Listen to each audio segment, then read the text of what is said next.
నీళ్లు తాగించండి. అయ్యో, నీళ్ళు తాగించొద్దు, అది ఇంకా పెద్ద సమస్య అవుతుంది. మధుబాబు, మీరెవరూ కంగారు పడకండి. మధుసూదన్కేం కాదు. అందరూ ధైర్యంగా ఉండండి.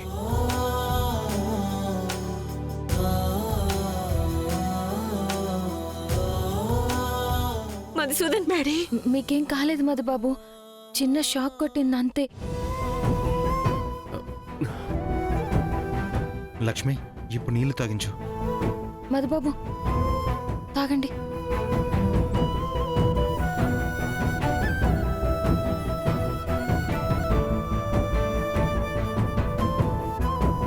నీకెలా ఉంది చెప్పు నాన్న, లేదంటే హాస్పిటల్కి వెళ్దాం.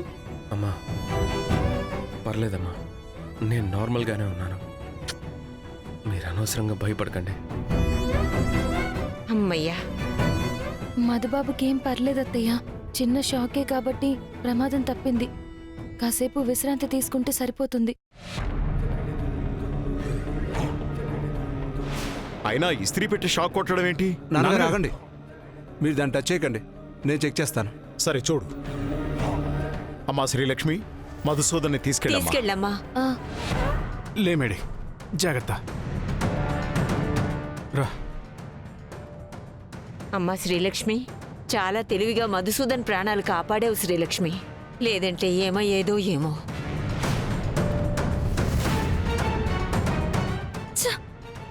దానికి కరెంట్ షాక్ కొట్టాలని మనం ప్లాన్ చేస్తే అది మాత్రం అందరి దగ్గర మార్కులు కొట్టేసింది. మనకి మాత్రం షాకుల మీద షాకులు తగులుతున్నాయి. ఏంటత్తయ్య ఇదంతా? టైం సింధు, ఇప్పుడంతా దాని టైం నడుస్తోంది. అందుకే మనం ఏం ప్లాన్ చేసినా అది మనకే తగులుతుంది. ఒక రకంగా మన టైం కూడా బాగుందని అనుకోవాల్సిందో. మాడీకి ఏమైనా అయ్యుంటే దానికి మనమే కారణం అయ్యుండేవాళ్ళం. థ్యాంక్ గాడ్ మాడీకి ఎలాంటి ప్రమాదం జరగలేదు.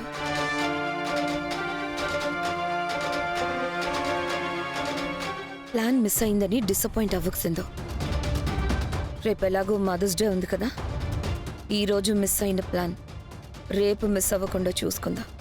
రేపేం ప్లాన్ చేస్తున్నావు అత్తయ్య? చెప్తాను.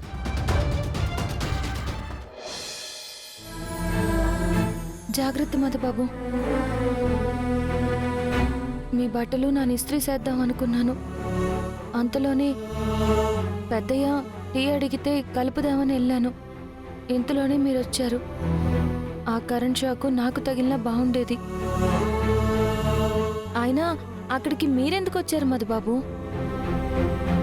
అది మా అమ్మ ఎంతో ప్రేమగా కొనిచ్చిన డ్రెస్. రేపు మదర్స్ డేకి వేసుకుందాం అనుకున్నాను.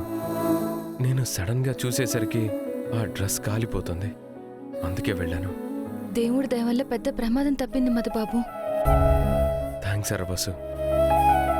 నాకు ప్రమాదం ఎదురైన ప్రతిసారి నువ్వు పక్కనుంటున్నావు, నన్ను కాపాడుతున్నావు.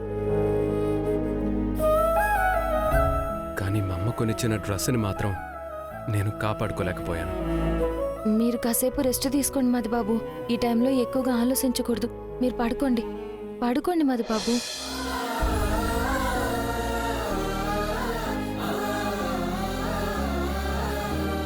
రేపు మదర్స్ డే కోసం నాన్న మీకు డ్రెస్ కొని తెస్తాను మధుబాబు. కానీ మీరు కోప్పడకుండా ఆ డ్రెస్ వేసుకునేలా ఆ దేవుడే చూడాలి.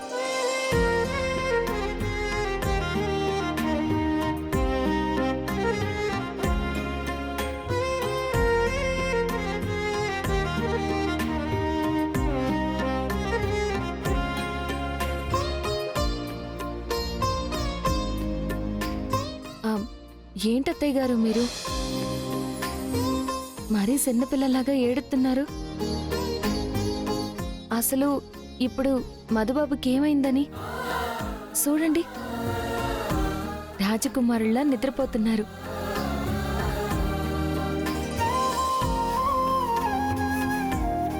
నన్ను క్షమిస్తావా లక్ష్మి? నాను మిమ్మల్ని క్షమించడం ఏంటత్తయ్యా? అసలేమైంది మీకు? లేదు లక్ష్మి, నీ విషయంలో నేను చాలా తప్పు చేశాను. నన్నొక్కసారి కూడా అర్థం చేసుకోవడానికి ప్రయత్నించలేదు. కనీసం ఒక మనిషిగా కూడా నిన్ను చూడలేదు. కానీ నువ్వు మాత్రం మమ్మల్ని అందర్నీ గుండెల్లో పెట్టుకుని చూసుకుంటున్నావు. అయ్యో దానికి మీరేం బాధపడకండి అత్తయ్య. మీరు అలా సూతున్నారు ఇలా సూతున్నారు అని నాకేం అనిపించట్లేదు. లేదు లక్ష్మి, నా కొడుకు నీ మెడలో తాళి కట్టాల్సొచ్చినప్పుడు నాకేమాత్రం ఇష్టం లేదు. వాడి భార్యగా నా కోడలిగా ఈ ఇంట్లో నువ్వు అడుగు పెట్టడం కూడా నాకిష్టం లేదు. ఎందుకో తెలీదు కానీ నువ్వస్సలు నచ్చలేదు నాకు. కానీ ఈ ఇంట్లో వాళ్ళు ఎంతమంది ఎన్ని రకాలుగా నిన్ను ఇబ్బంది పెట్టినా నవ్వుతూ స్వీకరిస్తున్న నీ మనసుని చూసి నీ మీద ఇంకా ఈర్ష్య కలిగేది. వాడికి కష్టం వచ్చిన ప్రతిసారి వాణ్ణి కాపాడే విషయంలో నాతో పోటీ పడుతున్న నిన్ను చూస్తుంటే నా మీద నాకే అసహ్యం కలుగుతోంది. ఒక ఆడదాన్ని అయ్యుండే సాటి ఆడదాన్ని అర్థం చేసుకోలేకపోయానేంటా అని సిగ్గుపడుతున్నానమ్మా. అయ్యో అంత పెద్ద మాటలు మాట్లాడకండి అత్తయ్య. లేదమ్మా, నువ్వు తప్ప నా కోడలిగా ఎవ్వరూ పనికిరారు.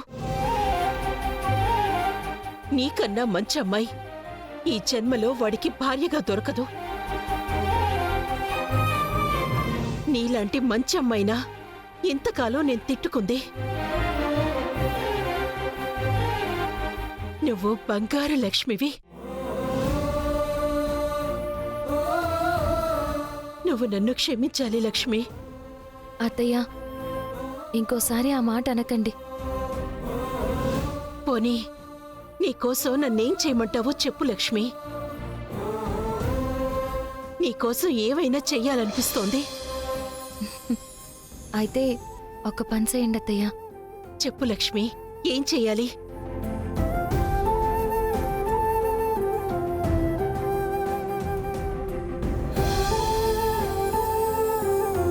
మీ కొడుకుతో నా జీవితం నాను కోరుకున్నట్టే అన్యోన్యంగా ఉండాలని దీవించండి అత్తయ్య.